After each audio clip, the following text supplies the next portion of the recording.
ভাগ্য করেই না জন্মেছি। সকাল থেকে উঠে সংসারের খাটনি খাটতে খাটতে জীবনটা শেষ হয়ে গেল। না আছে কোনো শখ, না আছে কোনো ইচ্ছে, কোনো কিছুই পূরণ করতে পারি না নিজের থেকে।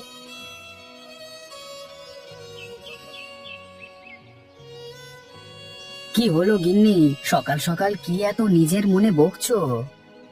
কি আর বলবো, নিজের ভাগ্য নিয়ে পরিহাস করছি। ভাবছি জীবনে কি পেলাম। ওরকম করে বলো না গিন্নি, তোমার কি ইচ্ছে আমাকে বলো, আমি সেই ইচ্ছে পূরণ করব। না গো, সবসময় তোমাকে বলে তোমার মাথার উপর চাপ সৃষ্টি করাটা ঠিক না। আমি ভাবি আমরা মেয়েরা সারা জীবন সংসারই টেনে গেলাম, নিজের ইচ্ছেটা তো নিজে কোনোদিনও পূরণ করতে পারলাম না। নিজেদের ওরকম মনে করো না গিন্নি, মনে রাখবে আমরা না হয় বাইরে খাটাখাটনি করে রোজগার করি, কিন্তু একটা সংসার গোছানোর দায়িত্ব সব সময় তোমাদের উপরই থাকে, যা তোমরা খুব ভালোভাবে করো। সত্যি কথা বলতে আমাদেরও কিছু করতে ইচ্ছে করে। মনে হয় কিছু কাজ করে যদি কিছু রোজগার করতাম তাহলে কত ভালোই না হতো।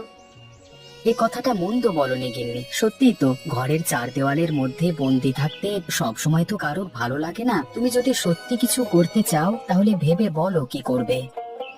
তুমি আমার পাশে থাকবে তো?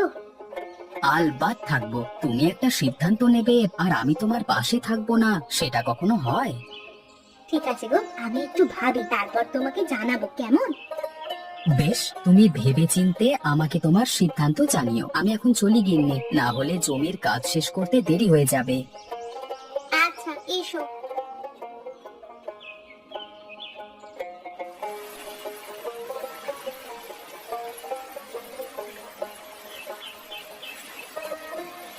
কি হৃদয় বাবু, বসে বসে কি ছবি আঁকা হচ্ছে আজকে?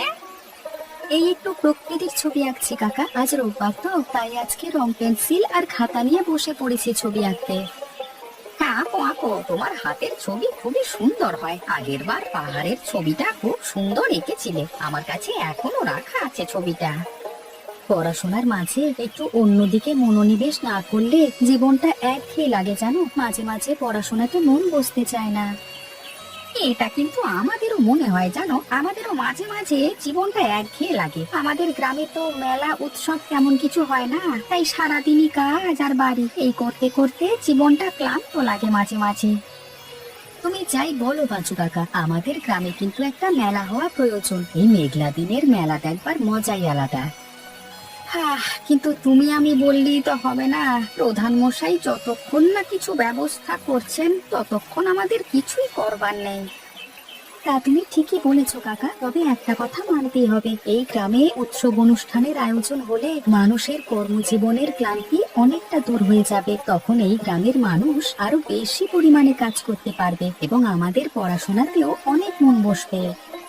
তা হৃদয় বাবু, তুমি একবার প্রধান মশাইকে বলে দেখো না, যদি কিছু হয় আমি তোমার সাথে থাকবো। কিন্তু তুমি শিক্ষিত ছেলে তো, কথাবার্তা গুছিয়ে বলতে পারবে, তাই আর কি।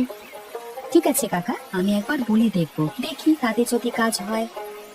ঠিক আছে ঠিক আছে, তুমি এখন ছবি আঁকো, আমি বরং গেলাম, কেমন?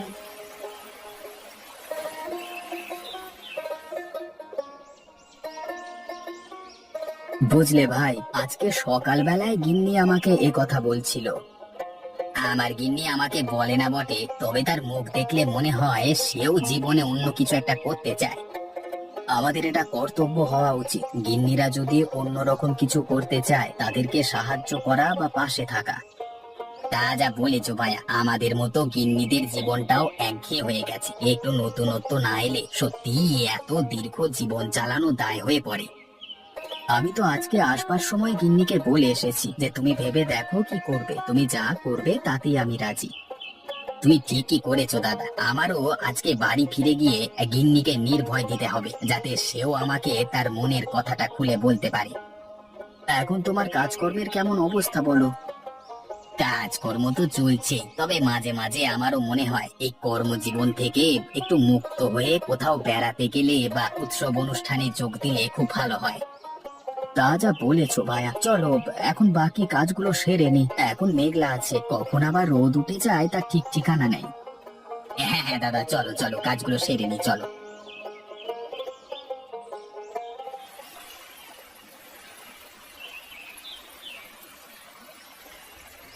আমি আমার কর্তাকে আজকে আমার মনের কথাটা জানিয়েছি, বলেছি সংসারের কাজকর্মের পাশাপাশি আমি নিজে কিছু করতে চাই। তাই নাকি? তা তোমার কর্তাটি কি বললো? বললো তুমি যা করবে তাতেই আমি তোমার পাশে আছি। আমাকে বললো আমি কি করব শুধু খুঁজে বার করতে। হ্যাঁ গো ভাই, আমারও তো মাঝে মাঝে মনে হয় সংসারের ঘেরাটোপের মধ্যে থাকতে একঘেয়েমি লেগে যাচ্ছে, কিন্তু ওকে আমি সাহস করে কিছু বলতে পারি না। আরে এইভাবে ভয়ে মুখ বুজে থাকলে হবে না। তুমিও তোমার কর্তাকে তোমার মনের ইচ্ছেটা বলো, আমার বিশ্বাস সেও তোমাকে নিশ্চয়ই সহায়তা করবে। কিন্তু সত্যি বলতে কি, আমি একা কি করব সেটাই ভেবে পাই না।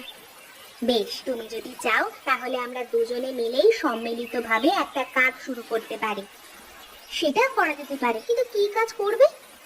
আমি অনেক ভেবে দেখেছি, ভাবছি একটা ডালের বড়ার দোকান খুললে কেমন হবে। ডালের বড়া? সে তো দারুণ হবে। আমাদের এলাকায় তো ডালের বড়ার কোনো দোকান নেই। আমি আজকে ওকে বলে দেখি ও কি বলে। তুমিও তোমার কর্তাটিকে আজকে বলো, কেমন? তাহলে আমরা দুজনে মিলেই কাজটা শুরু করব। ঠিক আছে, তাই বলবো, তারপর তোমাকে আমি জানাবো। বেশ, তাই হবে। চলো আজকে তবে যাওয়া যাক, ওরা বাড়ি চলে আসতে পারে।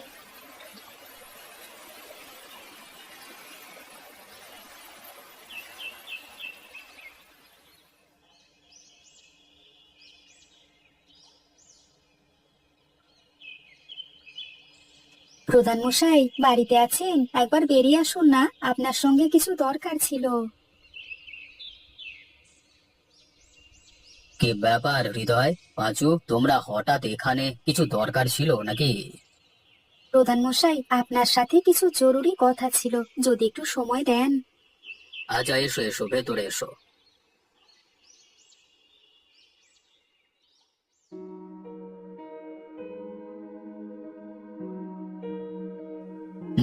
দেখো হৃদয়, তোমার পরিকল্পনাটা মন্দ নয়। আমিও বেশ কিছুদিন ধরে ঠিক এমন একটা পরিকল্পনার কথাই ভাবছিলাম। প্রধান মশাই, এখন মেঘলা দিন চলছে, আবহাওয়াটাও ঠান্ডা। এমন সময় যদি একটা মেলার আয়োজন করা যেত তাহলে সব থেকে ভালো হতো। মেঘলা দিনে মেলা বসালে শুধু গ্রামের লোক নয়, অন্যান্য দূর দূরান্ত থেকেও লোকজন মেলা দেখতে আসবে। তাহলে কি এর মধ্যে কিছু করা যায় না প্রধান মশাই? হ্যাঁ, করা যায়, তবে তোমাদের একটা সাহায্য আমার দরকার। কি সাহায্য বলুন প্রধান মশাই, আপনি যা বলবেন তাই আমরা করব। তোমরা দুজনে মিলে গ্রামে একটু ঘোষণা করে দাও যে আগামী পরশু এই গ্রামে একটা মেলা বসতে চলেছে। সকলে যেন মেলায় এসে সহযোগিতা করে। যদি সহযোগিতা না পাই তাহলে এটাই প্রথম এবং এটাই শেষ। ঠিক আছে প্রধান মশাই, আমি আর পাঁচু কাকা দুজনে মিলে আজকেই গ্রামে ঘোষণা করে দিচ্ছি যে আগামী পরশুদিন এই গ্রামে প্রথম মেলা শুরু হতে চলেছে। ঠিক আছে, তোমরা তাহলে এখন এসো, আমি মেলা কমিটির সাথে একটু কথা বলে দেখি কেমন।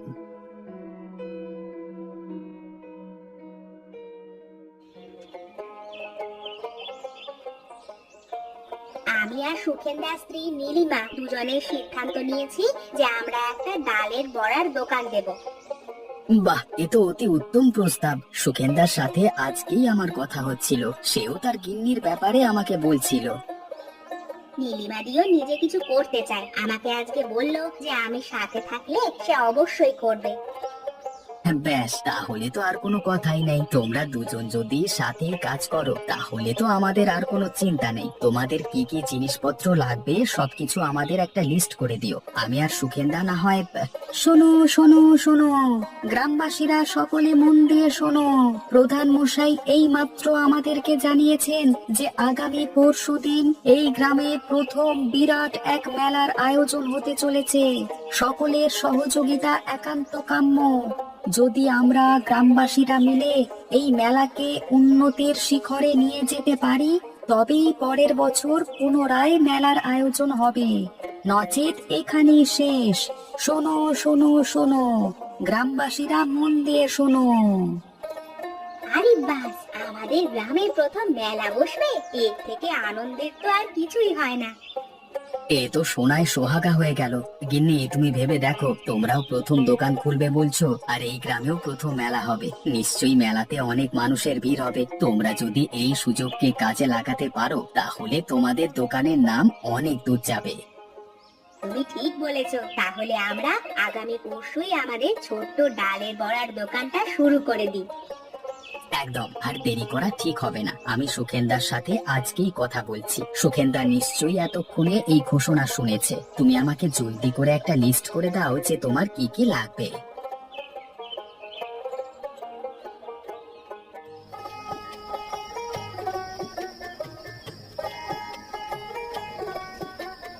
বাহ হৃদয়, বাহ! আজকে তুমি যদি উদ্যোগ না নিতে তাহলে সত্যি এই গ্রামে কোনোদিন আনন্দ অনুষ্ঠানের আয়োজন হতো না।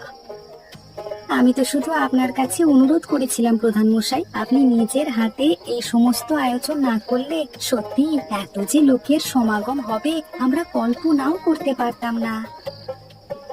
মেঘলা দিন মেলার পক্ষে একদম উত্তম। হ্যাঁ, আর মানুষ কত আনন্দ করছে এই মেলায়। মানুষের এই মেলবন্ধন দেখে সত্যি আজকে আমি খুব আনন্দিত। চলুন প্রধান সাহেব, কিছু খাওয়া যাক, খিদেটাও লেগেছে। হ্যাঁ হ্যাঁ, চলো চলো, খাওয়া যাক। খেয়ে যান, খেয়ে যান, এই মেঘলা দিনে ডালের বড়া খেয়ে যান। এমন সুস্বাদু জিনিস আপনি আগে কখনো খাননি। খেয়ে যান গরম গরম ডালের বড়া। আরে তোমরা কি বিক্রি করছো? ডালের বড়া? হ্যাঁ প্রধান মশাই, এই মেঘলা দিনে মেলায় ডালের বড়া খেতে খুব ভালো লাগবে। তা দাও দেখি, আমাদের এই তিনজনকে দুটো দুটো করে ডালের বড়া দাও দেখি। বাহ, একই জিনিস খাওয়ালে গো তোমরা, এ যে দারুণ খেতে হয়েছে। সত্যি প্রধান মশাই, ডালের বড়া খেতে খুবই সুন্দর এবং সুস্বাদু লাগছে। আপনাদের ভালো লেগেছে প্রধান মশাই? একদম এক নাম্বার। বুঝলে হৃদয়, এই মেঘলা দিনের ডালের বড়া এই মেলার মধ্যে তৈরি করলে দূর দূরান্ত থেকে লোক আসতে বাধ্য। প্রধান মশাই কি বুঝছেন, পরের বছর মেলা হবে তো? হবে মানে আজকের থেকেও বড় করে হবে পরের বছরের মেলা। সাথে থাকবে লতা এবং নীলিমার হাতে তৈরি স্পেশাল মেঘলা দিনের ডালের বড়া।